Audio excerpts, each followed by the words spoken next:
நாங்கள் சொந்தமாக ஆயில் தயாரிக்கிறோம். சேலம் மாவட்டம் மேட்டூர் வட்டத்தில் பெரியசோரவ கிராமத்தில் வைரநேரி என்ற கிராமத்தில் நாங்கள் சொந்தமாக ஆயில் தயாரிக்கிறோம்.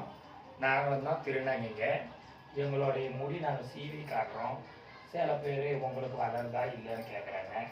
எனக்கு 44 வயசு. முடி பாருங்கள் எப்படி இருக்குது. அதே போல் முடி பராமரிக்கணும். முடி நல்லா எண்ணெய் வச்சு நல்லா சீவி தொடர்ந்து 2 நாள் எண்ணெய் வைக்கணும். ஒரு நாளைக்கு நம்ம 2 நாளைக்கு எண்ணெய் வச்சுட்டு ஒரு நாளைக்கு தலை கழுவணும். நம்ம தலை கழுவணும்னா முடி நல்லா காய வச்சு சிக்கு உடைக்கணும். முடி சிக்கு உடைச்சோம்னா மறுபடி 3 நாளைக்கு எண்ணெயும் வைக்கக்கூடாது, தலைக்கு தண்ணி ஊற்றக்கூடாது.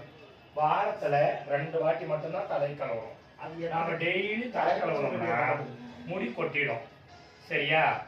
என்னுடைய முடி பாருங்க எப்படி சூப்பராக இருக்குது, நல்லாவும் இருக்குது. பிடிச்சிருந்தா லைக் பண்ணுங்க, கமெண்ட் பண்ணுங்க. சரிங்களா? இது ஒன்லி ரியல் முடி. பாய்.